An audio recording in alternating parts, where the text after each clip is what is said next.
Today we're going to be in Genesis 16 for our the text for this part of the sermon. It was good to be worshiping together with the worship team here. Thank you for leading us in that. Now we turn to the Bible, to one of the intriguing stories of the Bible. Over the past few weeks, we've been talking about, first of all, the call of Abram, the call to leave his country, and then the faith of Abram as he left and journeyed down the path that God had for him. And now we're going to be looking today at a pretty unusual and interesting twist that happens to this story of Abram. So if you recall, at the end of last week's story, God had just passed through that alley of blood where they had the animals split, and then they passed through the alley in a covenant. And God had let Abram sleep while he passed through on his own. And he had promised him, he said, "This is me telling you, I am going to fulfill this covenant. You can trust me on this. This is not dependent on you. This is only dependent on me. I am going to do what I said I would do." And now today, in this twist of the story, right after that, it's kind of like, wait, did God make the right call here? Did he pick the right guy, or did he mess up here?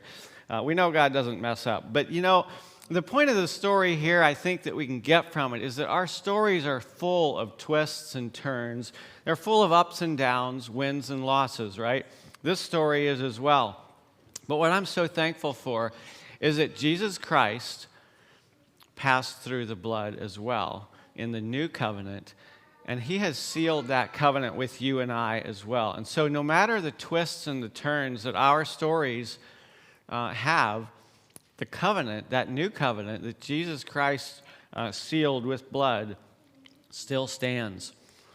And so as we engage with this story today, I want to remind you, though, as we're kind of working our way through this, remind you that stories are much more than just facts, all right? Try to engage with it on a deeper level than just a list of facts that come out in the story. Look at the people in the story, the dialogue between the people and God. Think of the plot, the time, the space. Where did it happen? When did it happen? What was the culture? What was going on here? The stories are so much deeper than that. And I want to tell you a story, kind of, since we're talking about stories here, I think this one kind of applies well. There's a story from a much more recent time in history in our country that I'd like to tell you. How many of you know who Nellie Clyde Wilson is? Who knows who Nellie Clyde Wilson is? Seriously, nobody knows. Nobody here knows who Nellie Clyde Wilson is. She was one of the most important people in the world around 100 years ago, and you don't know who she is? Wow. Sometimes history seems to overlook the most important people, right? I think that's really the case. Nellie was born in a family of 8 children in a small town on a road going to nowhere, Midwest, around 100 years ago.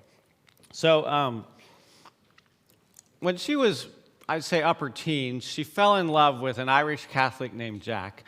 And her world would be, all of her dreams would come true if she could just marry this guy. And she ended up marrying him. But soon after the wedding, his true colors started coming out. He had a real taste for alcohol. This led to coming home drunk a lot of times, losing multiple jobs, job after job, which left her to fend for herself and her 2 young sons. So her and her 2 young sons are trying to figure out a way to make it through life. She's looking for ways to make a couple dollars to support them, but she's trying to instill in them God's truths, as well as she's trying to help them to see the beauty of story and to learn the characteristics that God wanted her to teach her sons. One of her sons, her youngest son, loved stories, and his favorite story was about a knight in shining armor who defeated an evil empire. So these 2 boys grew up to be men, and the youngest son would tell people, anybody that would listen, that his mother was the most influential person in his life. And God saw fit to allow little Ronnie to grow up and be that knight in shining armor and to defeat that evil empire. We know him as Ronald Reagan. And he was the one that was so influential in having the wall come down and freeing millions of people from that communist regime. And so, was Nellie just some no-account woman on a road to nowhere with no money and of no consequence at all? Or was she one of the most influential people in the world of her day? It's just intriguing how stories, sometimes the way we see the stories are not the way God sees them. What is your story? And as you engage with your story this morning, maybe the words that Nellie wrote in her Bible can be an encouragement to you. In those words, she said that you can be too big for God to use, but you can't be too small for him. So, what is your story? Are you just a small, no-account person that you think maybe can't be of use to God? Well, in the story of Abram today, I truly believe that God is wanting to show the world of that day as well as the world of this day, today, a little about his heart for using people of all social standings in his work. He's so long-suffering, he's merciful, and he wants to use you and I in his story. He's inviting us into his story. So let's not miss that piece of the story today. So I want us to pay close attention in the story to the three main characters. We have three characters in the story, and let's try and kind of grapple with what's going on under the surface in these people's lives as they interact with each other and with God. And I think there's some pretty important lessons we can learn here in this story. It's Sarai, Abram, and Hagar are the three characters, and we're going to divide the story into two parts. The first part is where the characters are interacting with each other, and then the second part is where one of the characters is interacting with God. So Genesis 16, verses 1 through 6 is the first part, and then 7 through the end is the second part. And in this story, we're going to have one key question and one key statement that show up in the story. They're both in the second part, though. So, verses 1 through 6. Now Sarai, Abram's wife, had borne him no children. She had a female Egyptian servant whose name was Hagar. And Sarai said to Abram, "Behold now, the Lord has prevented me from bearing children. Go in to my servant. It may be that I shall obtain children by her." And Abram listened to the voice of Sarai. So after Abram had lived 10 years in the land of Canaan, Sarai, Abram's wife, took Hagar the Egyptian, her servant, and gave her to Abram, her husband, as a wife. And he went in to Hagar, and she conceived. And when she saw that she had conceived, she looked with contempt on her mistress. And Sarai said to Abram, "May the wrong done to me be on you. I gave my servant to your embrace, and when she saw that she had conceived, she looked on me with contempt. May the Lord judge between you and me." But Abram said to Sarai, "Behold, your servant is in your power. Do to her as you please." Then Sarai dealt harshly with her, and she fled from her. So the first, the setting here is Abram's household, or tent village, if you will, in Canaan. That's kind of where this is happening. The first character we're introduced to is Sarai. Now, who is Sarai? What is she like? We always, when we think of Abraham's wife, Sarah, we just think of this noble person who was the mother of the nation, God's chosen people, right? But let's look at it a little closer here and see what was she actually like? What were some characteristics of Sarai so that we can get a better picture of this story? I see her as impatient and impulsive, are two characteristics. I think she's controlling and she's mean. Now, you can argue with me, but according to the story, all of those are accurate. She wants things to happen in her time, not in God's, and she's very rude and nasty to her servant, and she's pretty controlling. So that's kind of the picture I get of Sarai. And I'm not trying to be judgmental here. I'm just getting a picture of what this story is like. Now we have Abram. Now, I would ask you to release your preconceived thoughts about Abraham, the mighty man with the long beard and the staff who's walking wherever God leads him to go. This noble man of God, right? Release that a minute and just look at what we have here. Two words that I think of, I don't know, maybe it's three. Henpecked and conflict averse are what I see here as Abram's characteristics. He's going to do whatever his wife says just to keep the peace, right? She wants him to do something that he probably knows is not part of God's plan. But just to keep the peace, he's going to go ahead and do it. And I am guessing that his aversion to conflict may have had something to do with earlier in the story. If you remember, God had called him when he was in Ur to go to a land that I will show you. And on the way, he stops in Haran and doesn't complete this journey until his dad dies. I wonder if there was something in that relationship between Abram and his father where he didn't want to disappoint his father. He knew his dad didn't want to go to Canaan. He loved Haran. He wanted to stay there. And he says, you know what, let's just keep the peace in the family. My other brother is kind of a wreck, and he had a fight with dad, stayed back in Ur, refused to go along with this journey. And so I'm going to be the good son and just kind of go along with dad. Then dad dies. Now I can follow God's plan for my life. I don't know. That's some speculation there. But it does appear as though he's a bit conflict averse, and he is definitely henpecked here. So that's Sarai and Abram. Now we get to Hagar. Who is Hagar? Well, much to our surprise, she is going to end up being the main character of this part of Abram's story. But who is she? What is she like? She's an Egyptian servant. Now, it's a pretty good chance that she was one of the ones that he acquired, that Abram would have acquired when he was down in Egypt during that the famine. If you read, and I think it's the end of chapter 12, where Abram went down to Egypt,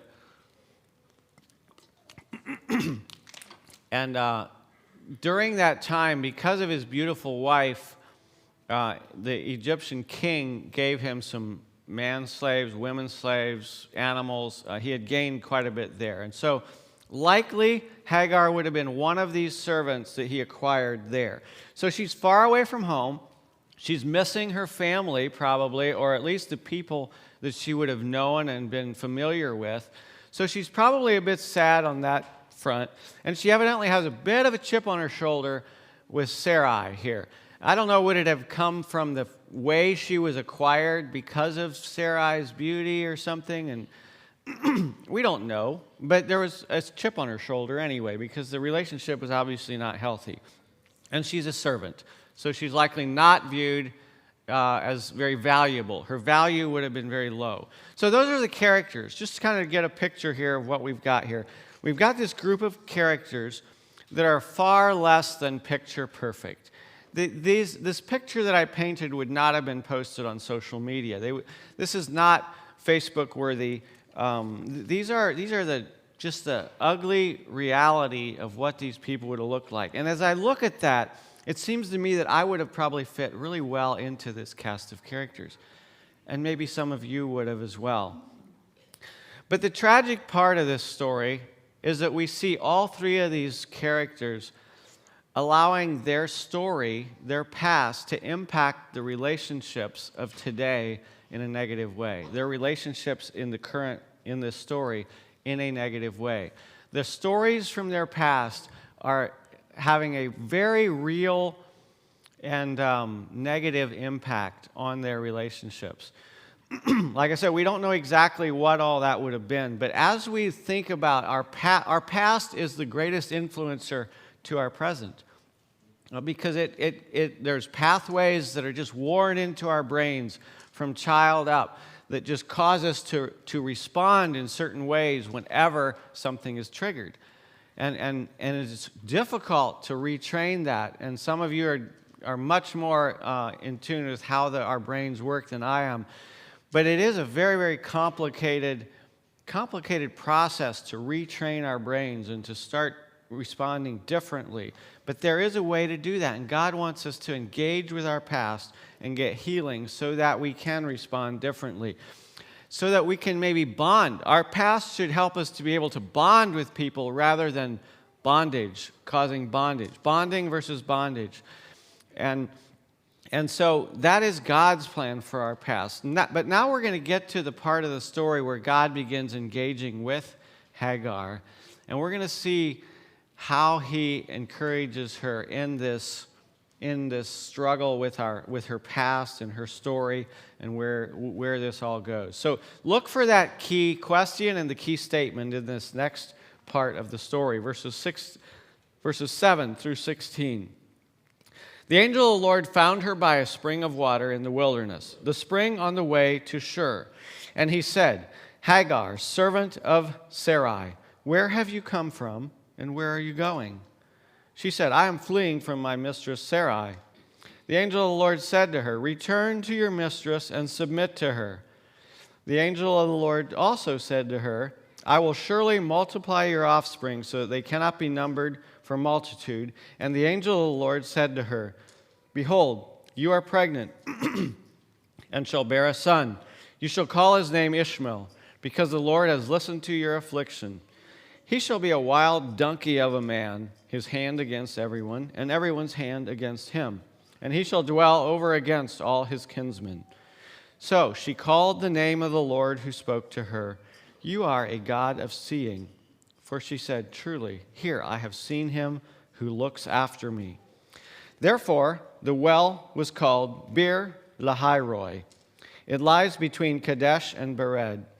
And Hagar bore Abram a son, and Abram called the name of his son, whom Hagar bore, Ishmael. Abram was 86 years old when Hagar bore Ishmael to Abram. So now we get to this next part of the story that's really intriguing. Hagar is discouraged and she's depressed. Her miserable life has just gotten worse. And a lot of times I think that's how we feel. Maybe sometimes we feel like I've just been dealt a bad row, and if I thought it was worse yesterday, it's even worse today. And her life is not seeming to take a turn for the better, but rather for the worse. And so she says, I'm going to just go out into the wilderness and wait to die. That's all is left for me to do. I am of no consequence. I am of no value here. But then this is where the story gets so inspiring and intriguing. God shows up here for her. And the burning question in my mind would be, why would the creator of the universe, a God of all of the universe, take time to come down to interact with this person? Or maybe a better question, why would the God of the universe take time to come down and interact with little me or with you? And yet he does. Here in this story and in your story, God comes down and interacts with us where we are. Now, we see the conversation that happens here between them in verses, about 8 to 12, somewhere 13. But I'm guessing the conversation was lengthier than what was recorded here. There was probably more dialogue even that went on between God and Hagar here.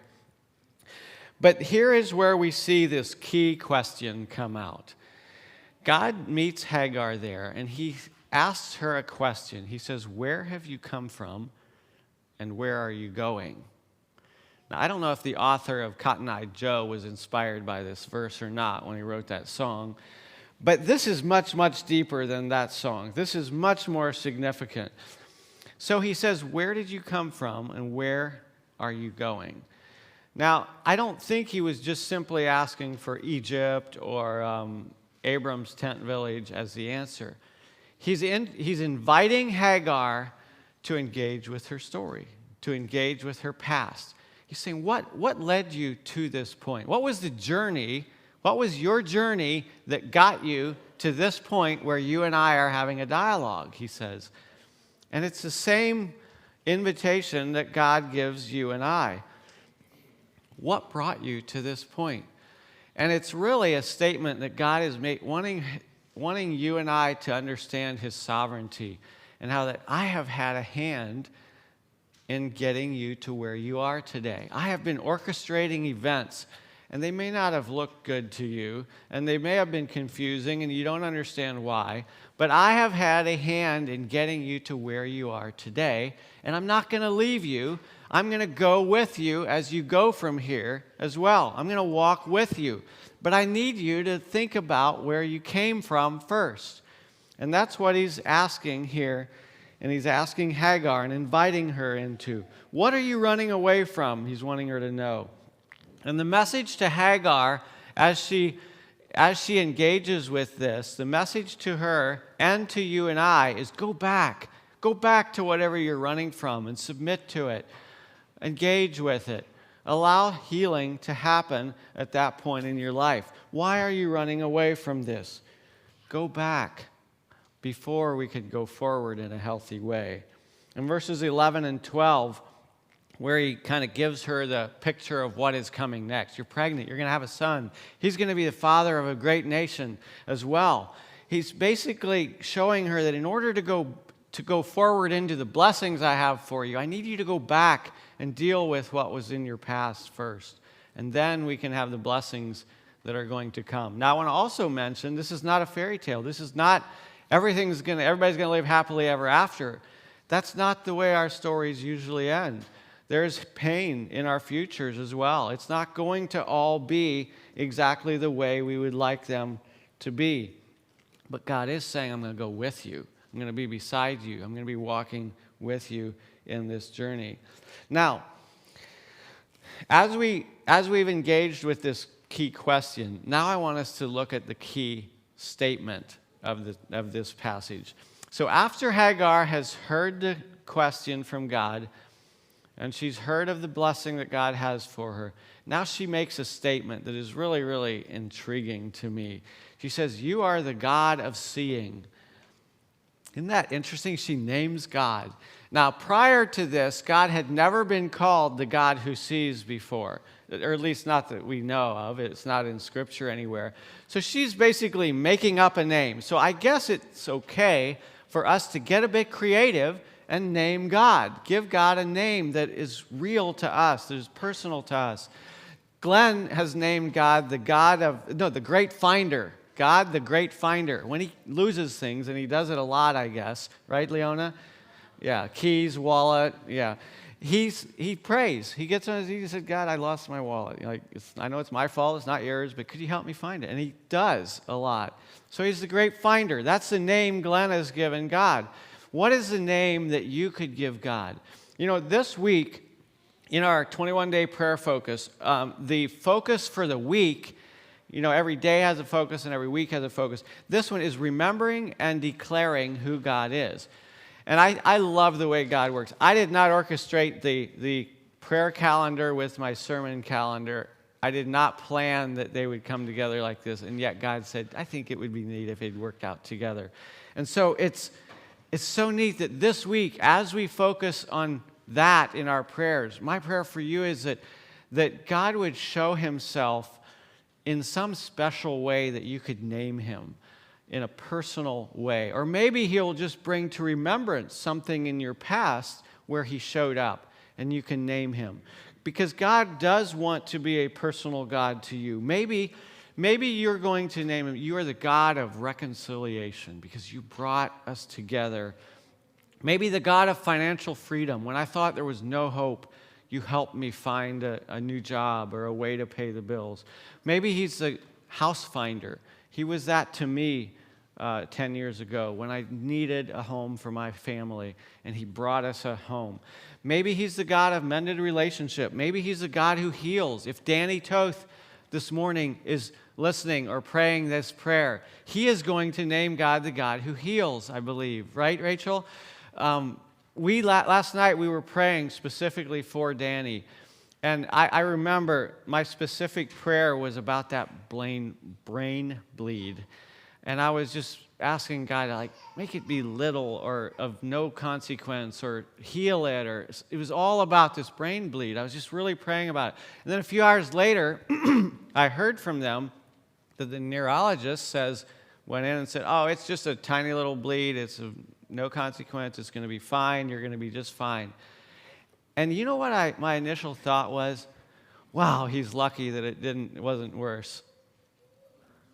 Really? I had just prayed that God would heal him, and then when he did, I was like, oh, lucky guy. No, God cares about these things. God is the God who heals, right? I don't know what all was going on in his brain, but why would I assume right off the bat that God had nothing to do with this when you all had been specifically praying that way? And so name God. Give God a name that is specific to you. How has he shown up in your life? How do you want him to show up? Pray to that end this week. And I believe God wants to show himself in a real way in your life. But what exactly does Hagar mean when she says, you are the God who sees, and then she says, I have seen the God who's looking after me. We don't know exactly what the specific pain was in Hagar's life, but there could have easily been, in her past, in her story, there could have been sexual abuse. There could have been lots of maybe hunger, or maybe there was name calling, or lots of hatred, or whatever it was. There was pain in her life. And what she was telling God is, I know that you see that pain. You see my story. You see what I've been going through. And that was so real to her. She wasn't a godly woman. She probably didn't know God personally before this, other than knowing about him maybe. And yet, as she's interacting with God, she recognized that God sees her. And that's the same way with us. And that's my prayer for you all this week, as you praying the names of God and declaring who God is, that you would recognize that God sees your situation, exactly what you are going through, the pain that you have maybe experienced way in the past or yesterday or today. God is the God who sees. Nobody else cares about me, but God does care. God cares what you're going through. Isn't that amazing that we serve that same God? Today, we serve the God who sees us. He's looking after us. He sees your pain. He sees your disappointment. He might see your shame. He sees your fear, your anger, maybe your uncertainty. Whatever it is that you are going through, he sees it. And he's inviting you to go back into your story and engage with that. And he wants to bring healing to it so that he can move you forward into that future that he has for you. I'm going to pray. And I feel like I want to it's a little bit different this morning. I just really feel like I want to open it up immediately after the prayer. You can just keep your eyes closed, just remain in a sense of prayer. And if anybody here feels like they would like to engage in their past a bit and seek healing from it, just come up and kneel along the front here, and somebody will come up and pray with you, put their arm around you and pray with you. Because as we engage with our past, it's difficult. It is a hard thing a lot of times to confront that, and we need someone beside us that cares to walk us through that at times. But God does want to bring healing to your story, to your pain. And so feel free to come up here and just kneel here during the first part of right after the prayer. And then after that, we'll open it up for public, any kind of statements that you'd like to make, prayer requests, whatever you have at that time. So let's pray. Father, I thank you so much that you are a God who sees. Lord, so many times in our lives we feel like we're just that no-account person like Nellie must have felt a lot of times back in middle America on a road to nowhere, and I'm of no consequence, so I'm sure the God of the universe doesn't realize who I am or doesn't see me, but you do see us, Lord. And God, I thank you for that. And then, Lord, I thank you for the invitation for us to go back to our stories, to our pain in our past, and actually experience the healing that you want for us. And then as we go from here then, Lord, experiencing that healing, that we can then walk forward into the story that you have for our futures as well. So God, I just pray that whoever is here that needs to find that healing, that they would have the courage to just come up and kneel up here and find the healing that you have for them, Lord. Thank you, Lord, that you do care.